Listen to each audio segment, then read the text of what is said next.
This is Entrepreneurs Get Visible, the podcast for people who want more impact, influence, and income.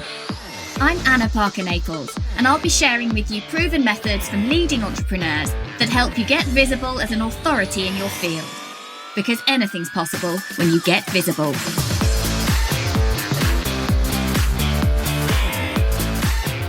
Hello and welcome to Entrepreneurs Get Visible. Today we're talking about something I think we all need to know in today's modern climate on social media: how to stand out with video. How can you make sure that your video is impactful and that people actually want to watch you, are drawn to you, magnetized to you, and that you are fueling your business rather than showing up and not doing yourself any justice whatsoever?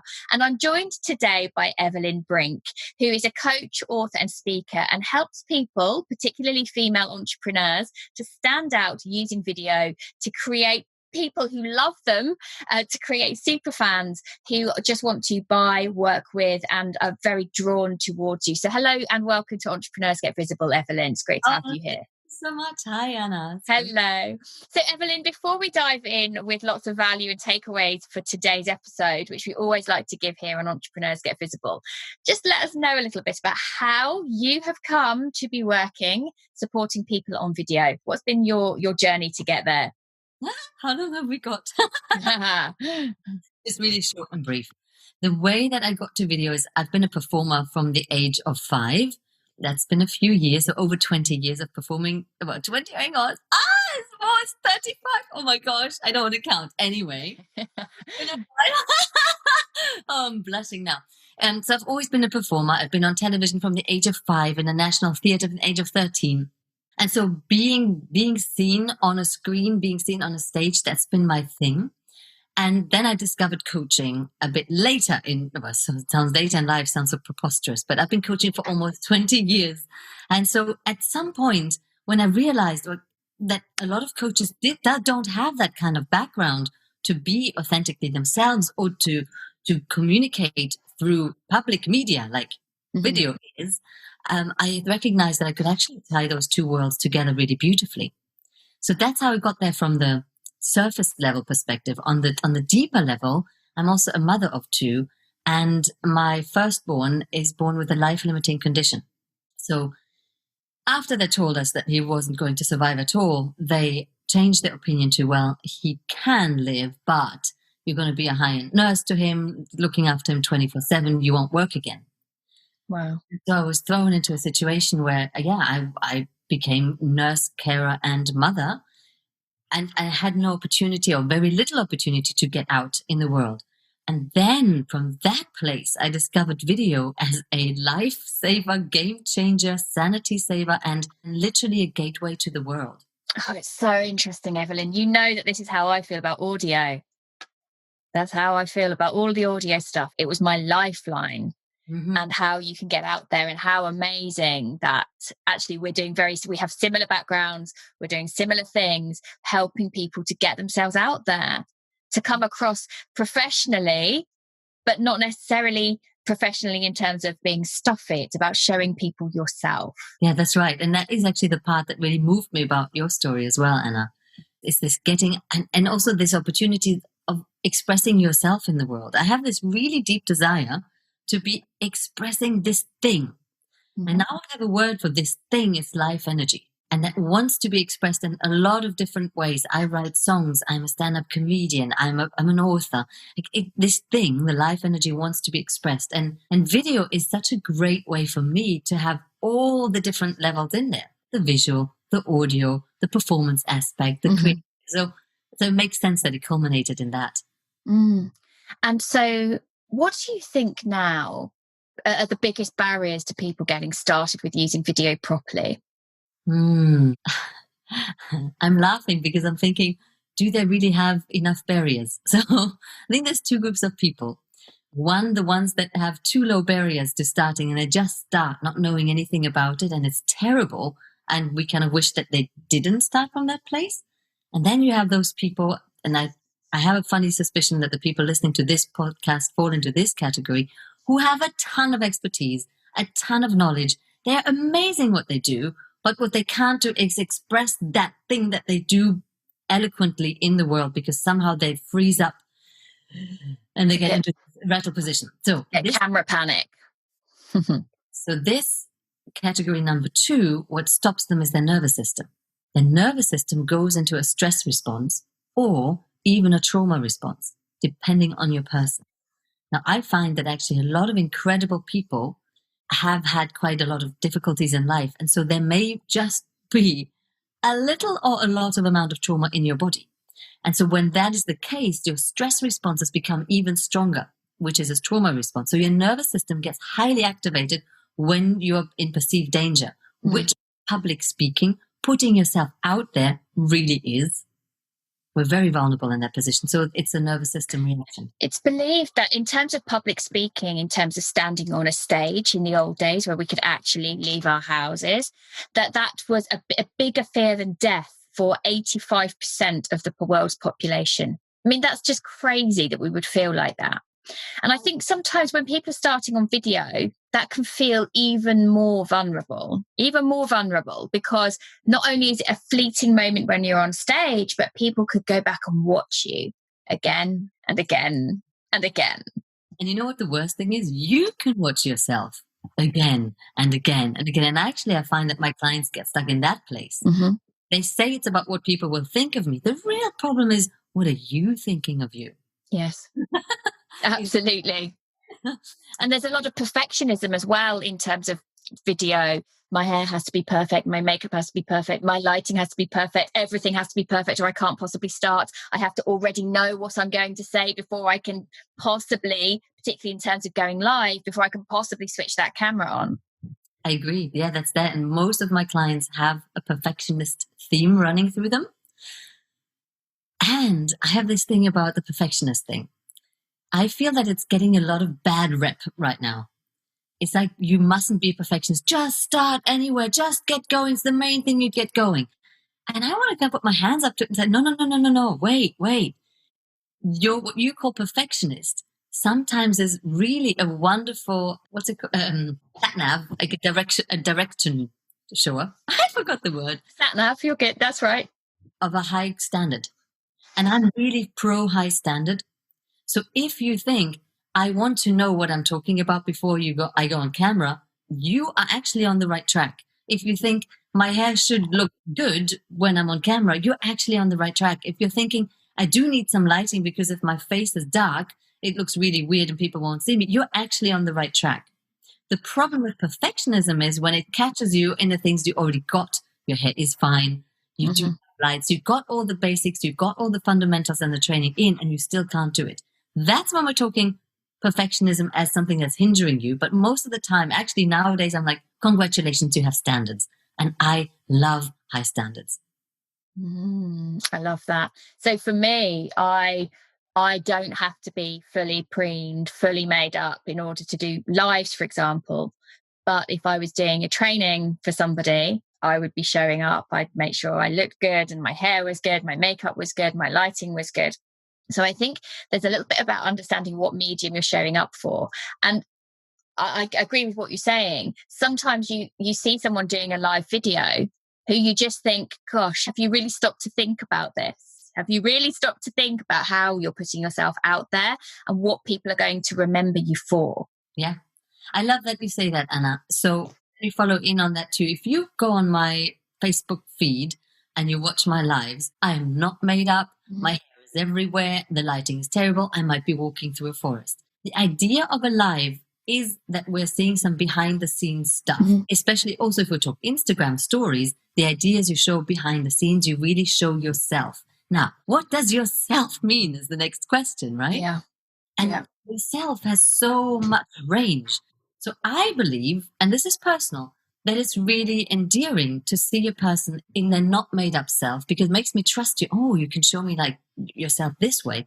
And it's a really good idea to show up super professional when you do professional training. So if I deliver a training on how to look good on camera and I look crap on camera. Yeah, that's really not going to do the trust factor any good. Exactly. If I deliver a training on how to lose your nerves, but you can see that I'm a startled rabbit in the headlight, I'm talking, you get me. But having a high standard does not mean, and this is where the perfectionist piece turns on us, that I always have to live up to my highest image of myself. That is really stressful and really unhealthy. Unfortunately, really tempting when you go on video. Unfortunately, it is such a seduction, it really is one I've battled with myself, or I don't know, not battling, but I'm grappling with it for sure. When I started to do video, see, one of the reasons I wanted to be on video was I was dealing with poo on a not just daily, but hourly basis. I'm talking, health conditions. I rest my case. There was a lot of poo involved. And so I'm mucky every day, poo and vomit, mucky. The idea of doing video for me was this, I get to be glamorous. I have a chance and opportunity to dress up, to make myself beautiful. And I have a value for beauty. Do you say for beauty or of beauty? Anyway, I like beauty. I like aesthetics. And so for me, that was a real escapism almost. See, I don't think it's escapism because it's a part of me. So how can I escape me by being me? But it's opening up that part of myself, just that loves to be glamorous and giving to myself. See, for me, that's when I speak on stage, I like to be very glamorous. I like to be, I like the shoes, I like the hair, I like the look. Whereas actually at home, I'm very often not like that because it's a different facet of me. It's not a pretend version of me. It's just another opportunity to express in a different way. Exactly. It's not pretend. It's another aspect of you. And that's something I love to stretch people into is in coaching, we talk about up-leveling people. We're stretching their mindset of what's possible for them. So we can also stretch in what's possible for you and how you look and which look do you identify with. You don't have to identify with your housewife look. You don't have to identify with your glamorous Hollywood look. You are everything, but let's give ourselves the freedom to play with it. I love my superstar look. So it was an opportunity to kind of go and get that. But then the problem I had is, I have to look this way or else. And then insert your own horrible thoughts there. And then it becomes such a chore. Now I can't go on video because I'm really too tired to put on fake lashes. I can't go on video because I don't have fake lashes. I can't go on video because my nails look horrible. And then you get into this downward spiral where you really stop yourself from doing what you need to do. I'm absolutely against that. But this is where deeper work comes in to see who am I? What do I identify with? And what's really important here? And in fact, some of my best video messages have been delivered with me having no makeup on, just being really raw and natural, maybe even crying. So where does someone start with this then? Great question. Now, I'm not a fan of blanket approaches. So where does someone start? It depends who you are. Let's say you are an established business owner. You are an expert. You know what you're doing. You have high standards. And now you want to roll out your expertise on video. Personally, I would start by getting to know the rules of the land. Get some training is what I would suggest. Obviously, I'm biased because I run training for this. But it is what I would suggest so that you can start to relax on quite a high level rather than teach yourself everything from scratch. If you have nothing to lose, then it's great to just start doing a Facebook Live to your friends. You can, did you know, also do a Facebook Live just to yourself to get started. I didn't know that. How do you do that? You select your audience as only me, which is a great game to play when you want to start going on live. Now, when you start going on camera, the problem I've had with camera, I've made videos, then I look back at them and I saw how horrid I was. And then I didn't do it again for 10 years, Anna. So this conversation is so interesting because I do a live every day. I probably do a training for my membership almost every day. I'm doing video all the time. And even as an actor, my thing was stage. I never wanted to be on camera because there were so many, I didn't know it at the time, but so many limiting beliefs about what I looked like and how I would come across. And it's really fascinating to me that now I can easily show up and I don't have to think twice about it. Maybe there's a few days of the month where hormonally I'm not feeling my best and it's more of a challenge. But actually, I like getting on camera now because I know it's a chance to show people not show people what I know, but share what I know, share my experiences. And I guess I want to just mention this is that sometimes you see people who are now confident on camera. It doesn't mean they always started out that way. They have some skill set, they have practice, they have shown up and done it over and over again. They've taken risks. They've had the videos that haven't worked. They've had the ones that have been a bit of a cock up, but they did get started. And I think that's the thing you're saying, Evelyne, is don't hold back from doing it, but find ways to practice in a safe environment. Absolutely. I am saying that. The one thing that came to my mind as you were speaking was that somebody could listen to this and say, well, good for you girls or ladies. You've had acting training. We did. So obviously you were able to translate the skills because you've been trained in that way. And I want to point out that in a way that was almost in one way harder, because I'm used, and you will be used to that too, to play character. Mm-hmm. How do you be yourself? Oh, how do you be yourself? And which self? Because we have so much flexibility as actors of personalities we can choose from or personality aspects. And I'm somebody very multifaceted. I have no clue how to show up. People say like, show up. I'm like how? What do you want to see of me? I used to be Europe's premier Madonna impersonator. Do you want? I love that. I love that. So I do my super cool, because Madonna mode is very different. I'm this carer to my son. Should I show up in I'm dealing with poo every day mode? Should I show up in I'm a high level coach who's coached for 20 years and knows a lot of stuff mode? Or do I show up in this? Actually, right now I'm so confused. I don't even know what left, right, and center. I can't even finish this. Because we're all of those things. We're all of those things. So there's a difference between being yourself and acting. So the acting training is not the key to video success. Just wanted to put that in. And yes, do you want to get started with a safe practice? And this is a problem. The challenge with video is that there's a lot of things to practice. There is, you need the right thing to say. So you have a script or a structure, but you need to understand how to speak a short version of impactful content. That takes preparation and creation time. And then there's the how do I say it? There's your voice, because we will hear you. Do you know how to use your voice as an instrument? I recommend that you get to know your instrument and learn to play it so that you become deliberate with it. So on video, for example, we can have a chat. This is very casual. But if I want to land a point, I can use my voice to do so. And I feel that people who don't know how to do so, they often run over their own points and therefore miss really valuable opportunities. And impact. And then they leave money on the table. We don't want that. So you have your voice.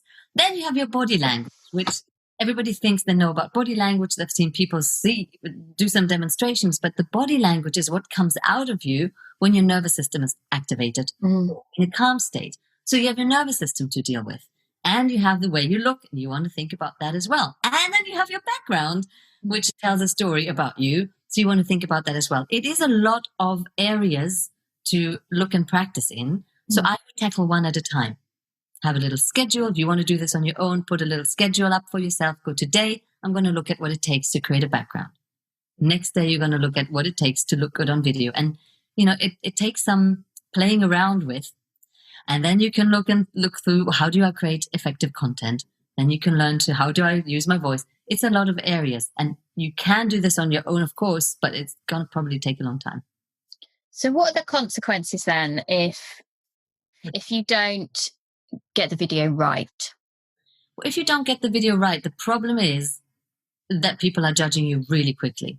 How do we know this? Because you're doing the same. Right? We are nasty behind our screens, right?